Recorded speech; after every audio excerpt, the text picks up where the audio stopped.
As we continue to navigate this uncertain match season where there are still many unknowns, I wanted to highlight some important points.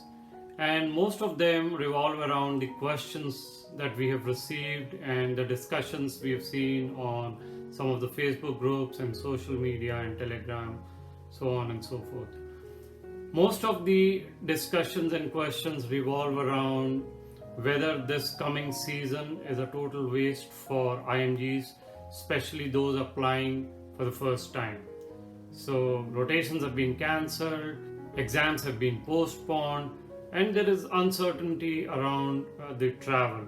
So does it mean that there is no hope for IMGs, especially those outside the US?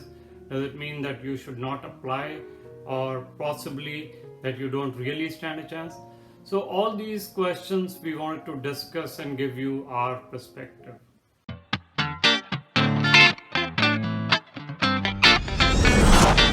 So most of the concerns that you may have are quite legitimate.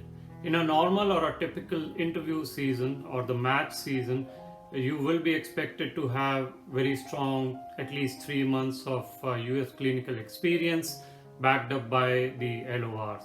You will typically be expected to be ECFMG certified by the time you apply for the match.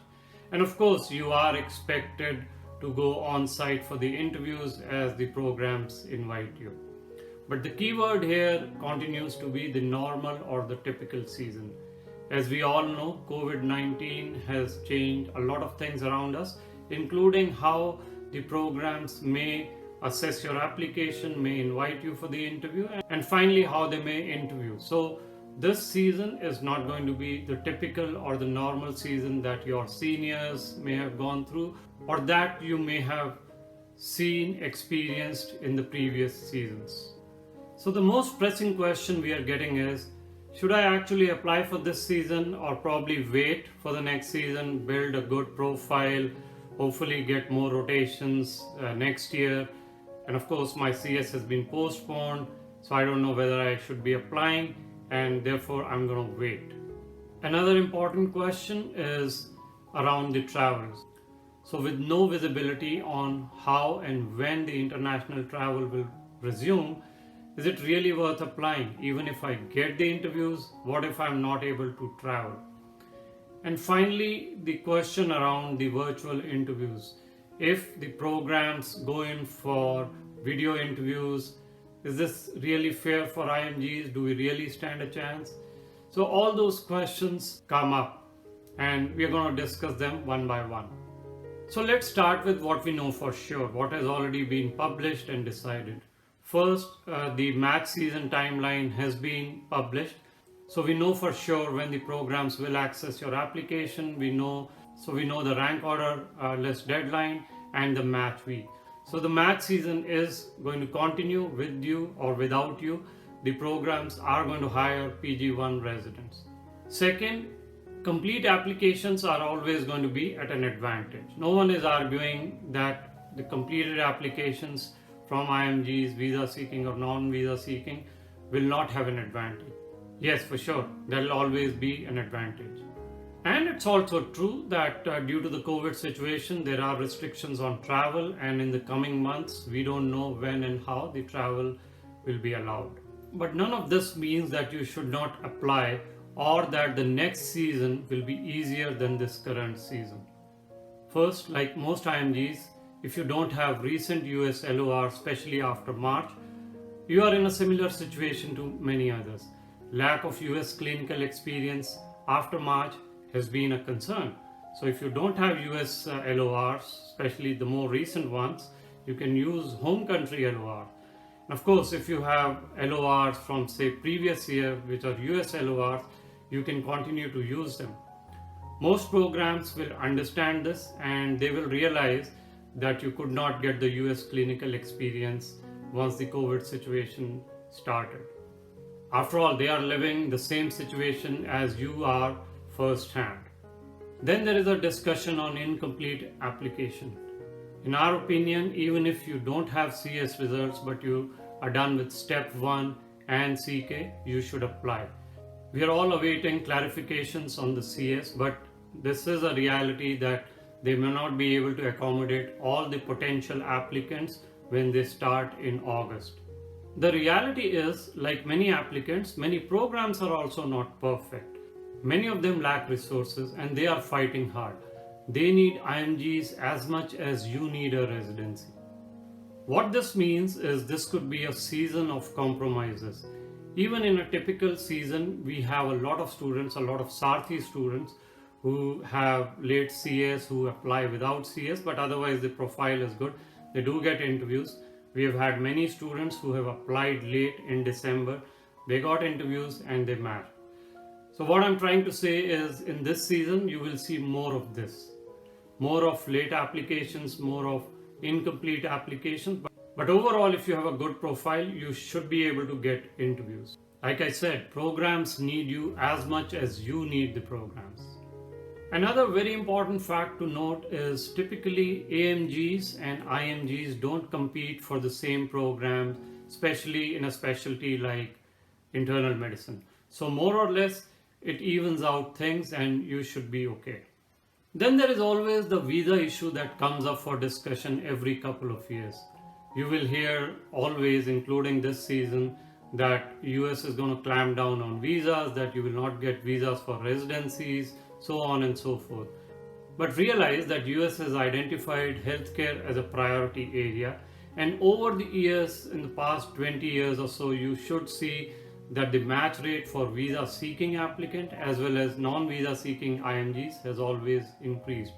And there is no reason to believe, there is no evidence that in the coming season or the next few seasons there will be issues with visa seeking applicants. So that's something you can put to rest.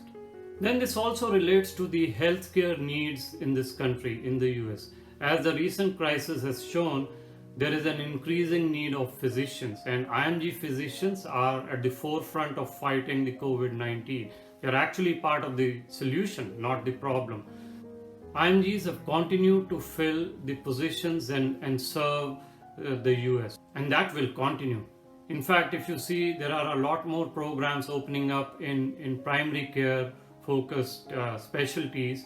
So the spots actually should be increasing for IMGs and not going down.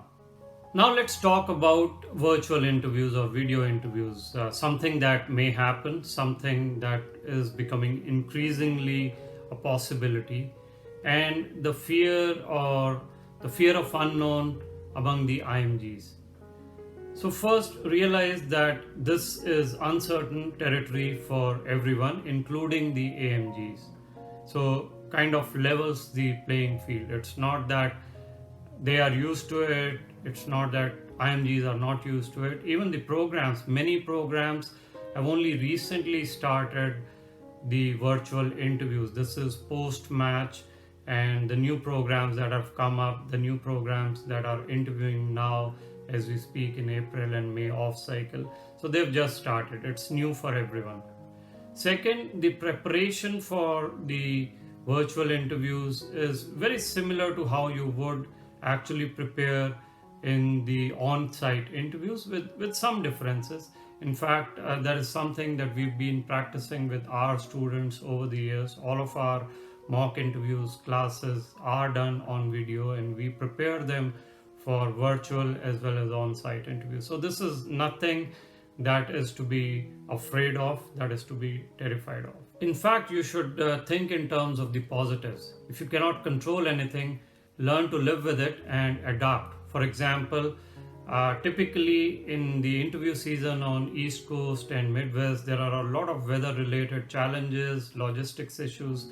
So this may not be the case this year because you'll be interviewing virtually if it comes to that.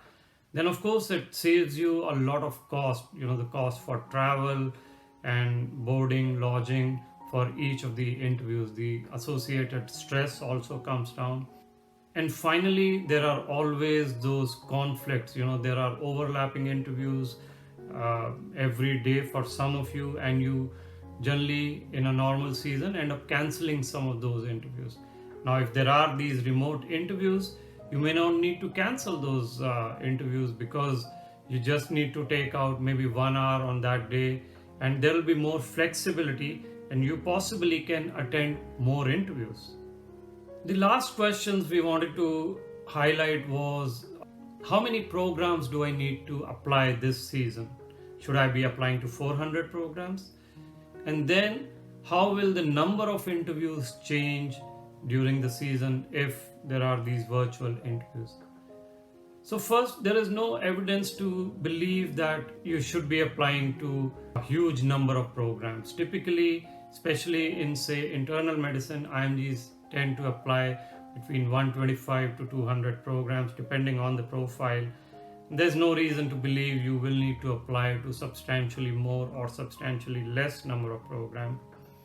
Secondly, there is also no reason to believe that your interview count will go down substantially or go up substantially.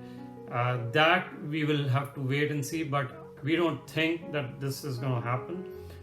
What may actually happen is, as you know, with all these virtual interviews, the social networking piece that may be eliminated more or less. So, no pre interview dinner, there may not be lunch with the residents. There may be some Zoom sessions, some Skype sessions with the residents. So the social interaction may be slightly limited or it may change.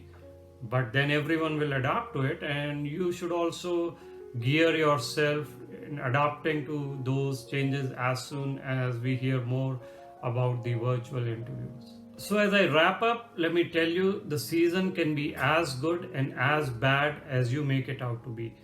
Try to be more flexible, try to be adaptable, and this can turn out to be the best season you may have had. It could turn out to be much easier. The more flexible you are, the more positive your attitude is, the chances of your success actually go up. So good luck, and let us know if there are any other questions we can answer.